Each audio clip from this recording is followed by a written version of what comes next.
سلامونه او نیکی هیلې ګرانو کتونکو په خیر راغلی پښتو کوکینګ ته.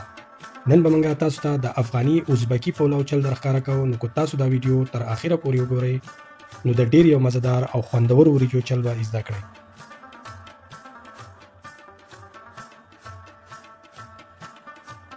درې پیالې وریجې به ښه ووینځو او په تودو اوبو کې به یې کیږدو د 3 غنټو دپاره چې ښې پستې شي.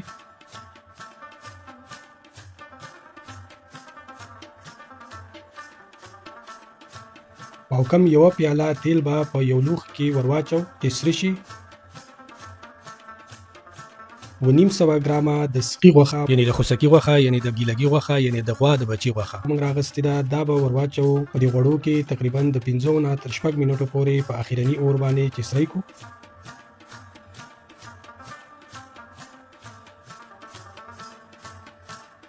اوس به پکې یوه قاشوغه زیره ور واچو او دا به پکې هم د 5 منټو دپاره سره کړو په تیز اور باندې.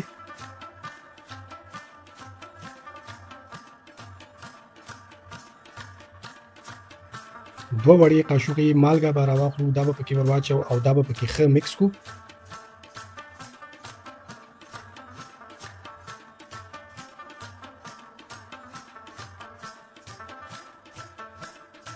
درې دانې درمیانه سایز پیاز به دغسې واړه واړه پرې کړو او دا به پکې هم ور واچو او ښه به پکې سره کړو.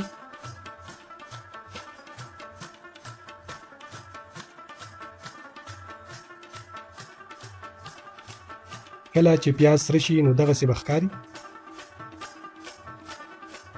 اوس به پکې 1 لیټر اوبه ور واچو او سر به پکې کیږدو تر 1 غنټې دپاره په تیز اور باندې چې دا غوښه ښه پخه شي. که ستاسو سره کوکر وي نو په هغې کې هم تاسو تر 15 منټو دپاره کېښودی شئ او بخار ورکولی شئ. 1 غنټه پس دا غوښه دغسې ښکاري.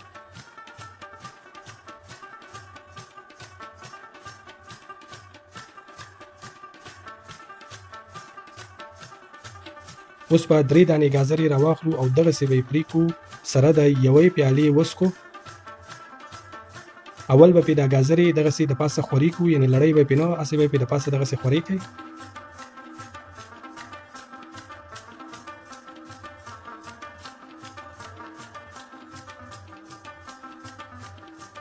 ګازرې خورې شوې نو اوس به پې دغه یوه پیاله وسکې راواخلو او دا به پې هم د پاسه دغسې خورې کړو.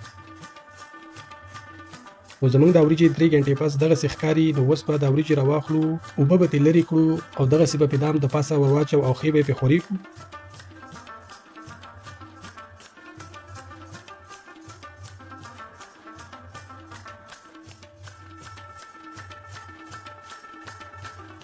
وریجې چې خورې شي نو د پاسه به پې تقریبا 1 لیټر اوبه ور واچو یا دومره اوبه چې دا وریجې پکې پټې شي سره د 2 وړو قاشوغو مالګه ستاسو په خپله ذایقه زیاته او کمه هم اچولی شئ. خو زموږ د دومره وریجو دپاره دا 2 وړې قاشوغې مالګه بس ده. 2 م اول اچولې وه او 2 اوس. نو دا وریجې به په اوبو کې دومره پټې شوي وي نو سر به پې کیږدو او په تیز اور باندې به یې د 10 منټو دپاره وخوټ کوو. 10 منټه پس به زموږ دا وریجې بیا دغسې ښکاري. اوس به پې 2 بوټې اوږه او 2 مرچکي د پاسه دغسې کیږدو، سر به پې کیږدو او دا به پکې هم د 15 منټو دپاره پاخه کړو.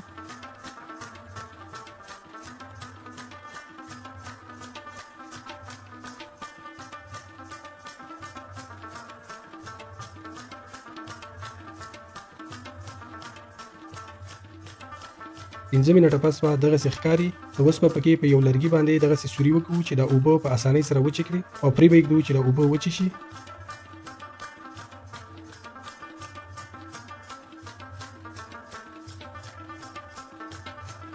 دا اوبه چې کله دغسې وچې شولې نو بیا به یو ټوټه یا دغسې آلو فولیا راواخلو او د پاسه به پې بیا سر کیږدو او په ورو اور باندې، یعنې په کم اور باندې به د 30 منټو دپاره دم ته کیږدو.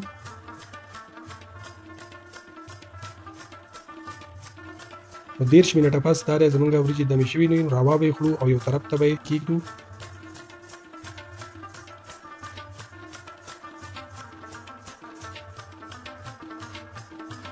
ښه دم شوي او اوږدې ښکاري.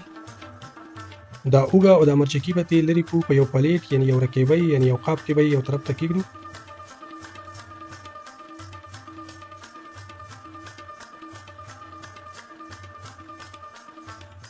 زموږ دا وریجې اوس دغسې ښکاري. نو که تاسو زمونږ دا ویډیو خوښه شوی وي نو زمونږ د چینل سبسکرایبول مه هیروئ.